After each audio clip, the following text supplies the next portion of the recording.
La terre dit que tu es digne,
merveilleux et il est grand. Nous disons merci à notre Père spirituel pour avoir accepté que l'on puisse parler de la part du Seigneur devant vous.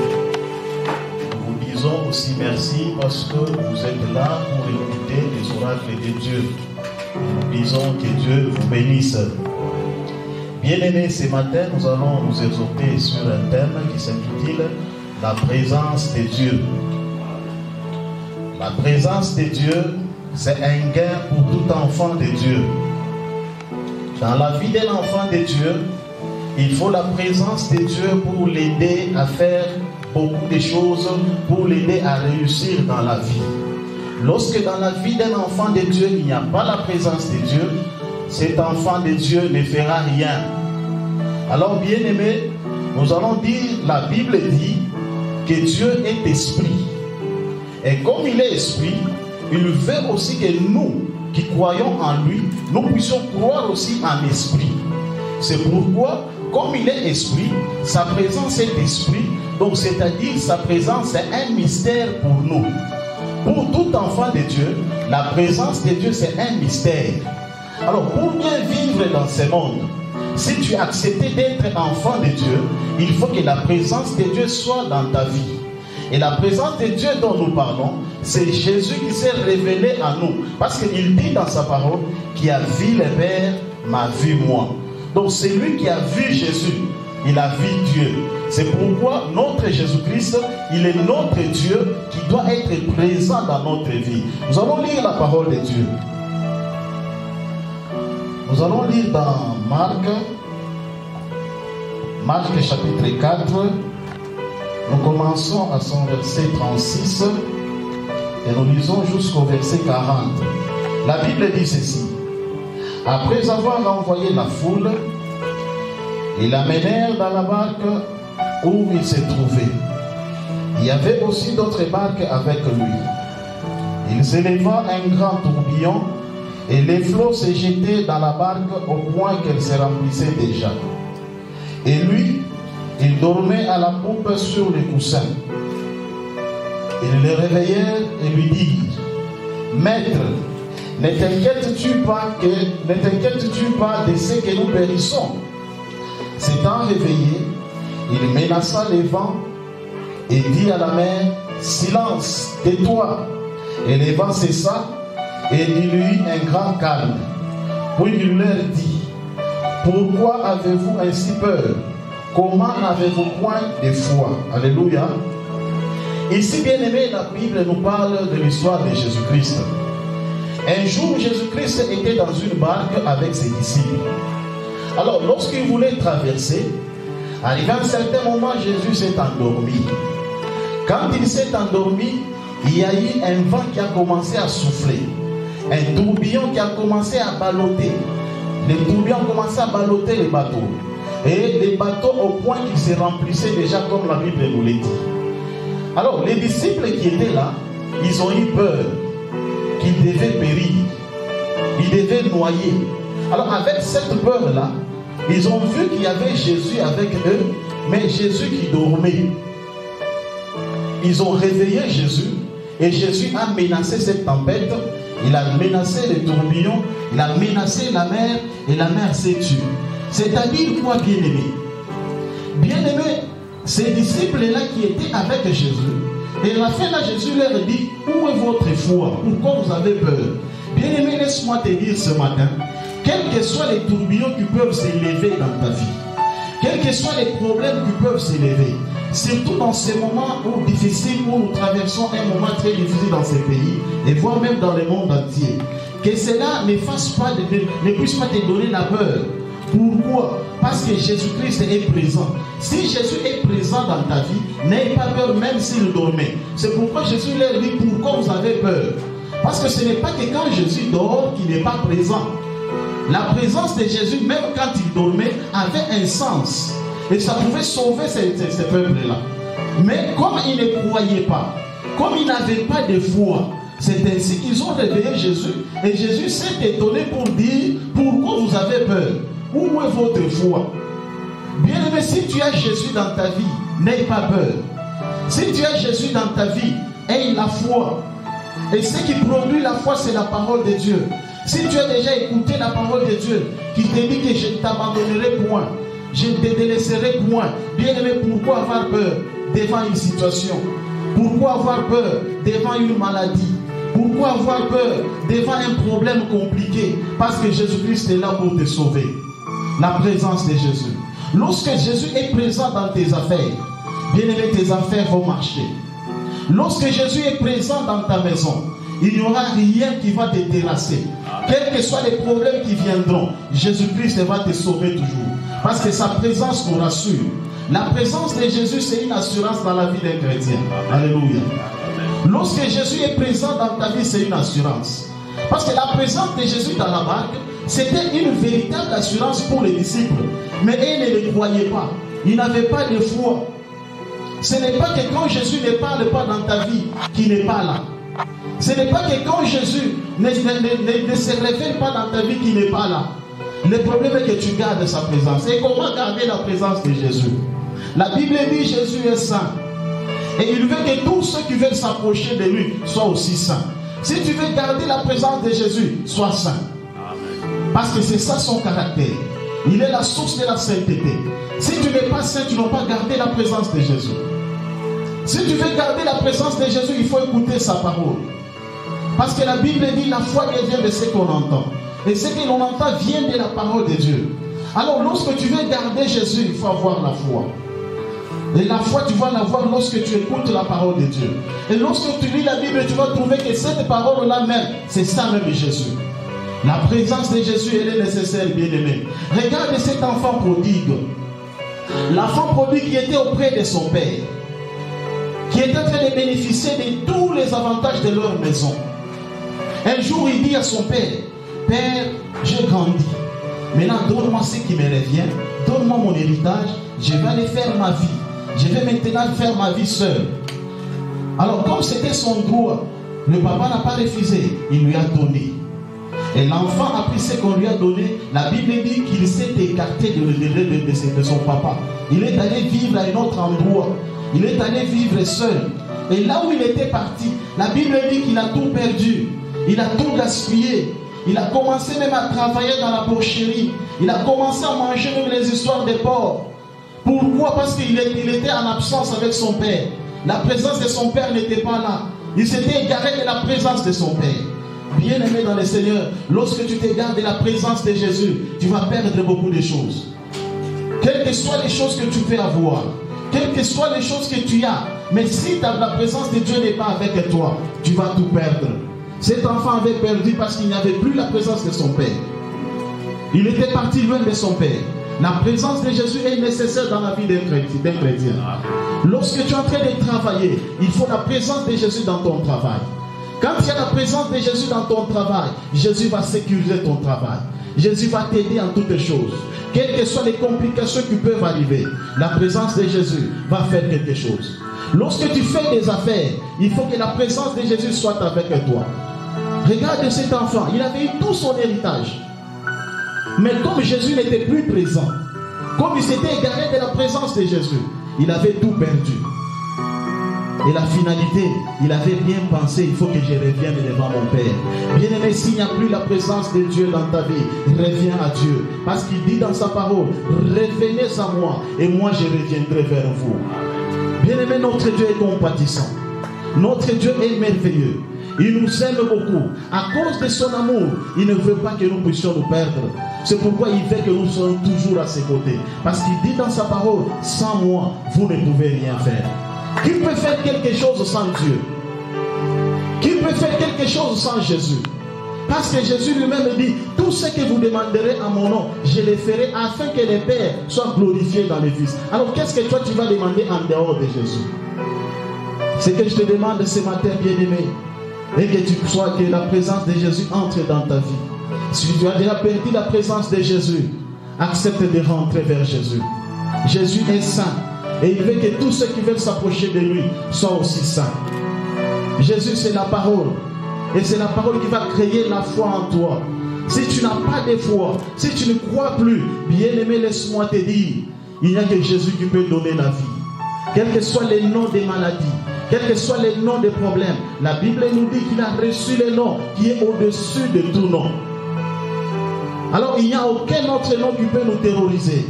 Il n'y a aucun autre nom qui peut nous terrasser. Quels que soient les combats, bien-aimés, tu sortiras toujours vainqueur à cause de la présence de Dieu. Parce que la présence de Dieu, c'est une victoire.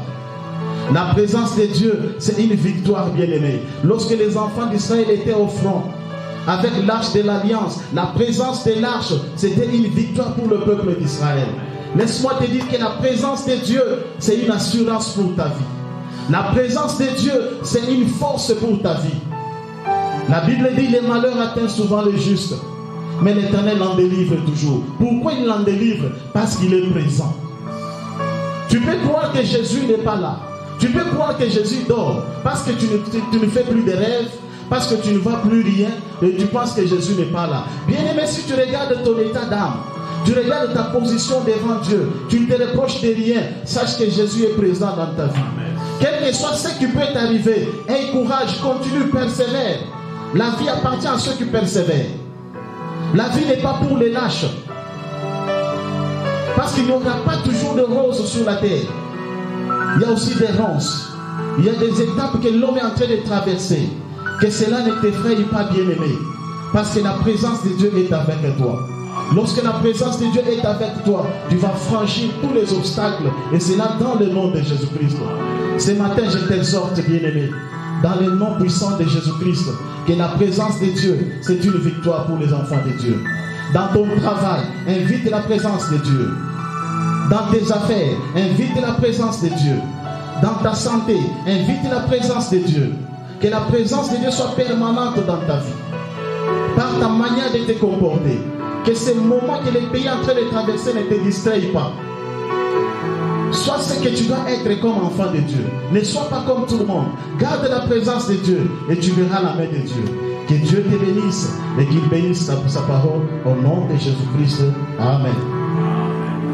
Nous allons continuer avec notre culte. Nous allons passer au programme hebdomadaire. Et le programme se présente comme suite chaque mardi et vendredi. Le pasteur est en train de recevoir ici à l'église à partir de 14h jusqu'à 17h juste. Et les dimanches, nous avons notre culte en ligne sur notre page Facebook et c'est là à partir de 12h. Et notre page c'est Bread of Life Church Kamalondo. Bread of Life Church Kamalondo. Et pour l'instant, nous allons passer à une présentation. Nous allons présenter un nouveau membre de l'église Bread of Life, un membre qui vient de s'ajouter. C'est la présentation d'un bébé dont le papa c'est le frère Jacques Mukuna, la maman c'est la sœur Chancel Mboya et le bébé porte le nom de El Jonai Chimanga Mukuna. Pendant qu'ils vont se tenir debout et s'avancer ici, nous allons acclamer pour la gloire de Dieu.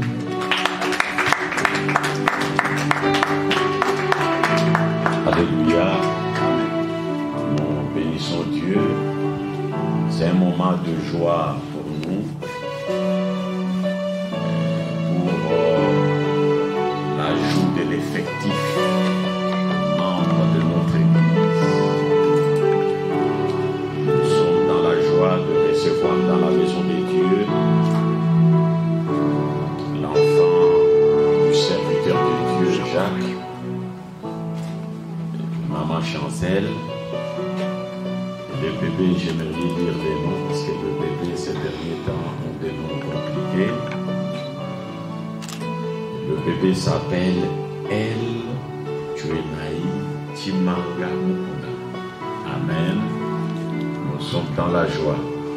Présentement là, nous ne baptisons pas le bébé, mais nous recommandons le bébé entre les mains de Dieu.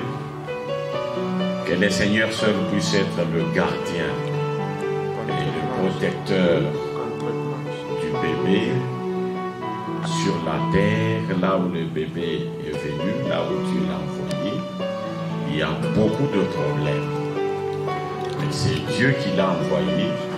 Nous les recommandons entre ses mains, afin que Dieu seul puisse être son gardien, son protecteur, et que l'enfant puisse grandir dans la connaissance de la parole de Dieu comme l'est son père et sa mère, et qu'un jour l'enfant aussi puisse servir Dieu à la gloire de son nom. Amen. Nous nous tenons tous debout. Nous allons prier pour l'enfant.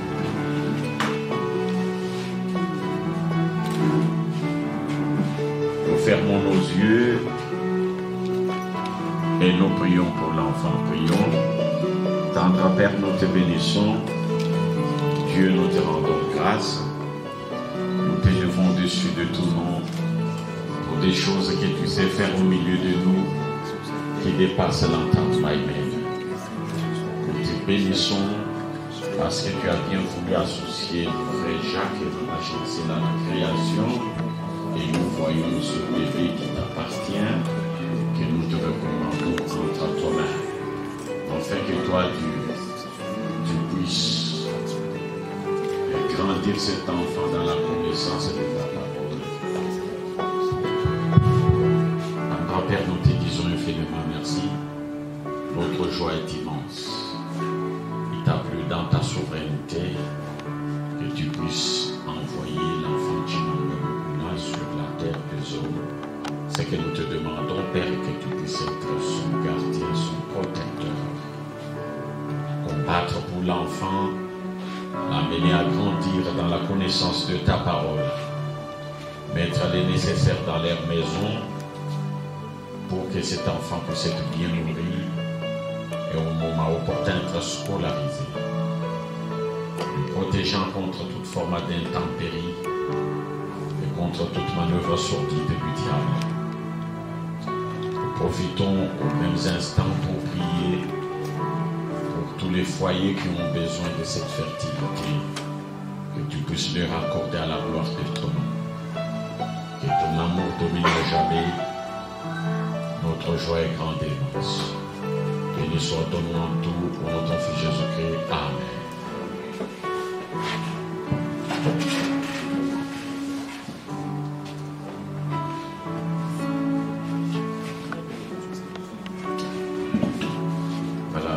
Je ne sais pas, papa Jacques ou maman Chancel, avez-vous quelque chose à dire? Pas quelque chose à dire pour notre culte d'aujourd'hui. Nous sommes à la fin. Nous nous tenons debout et nous allons faire la prière finale. Que tout un chacun trouve une occasion de dire merci à Dieu parce que le Seigneur l'a voulu en sa présence. Et après avoir dit merci à Dieu, adore le Seigneur. Nous prions.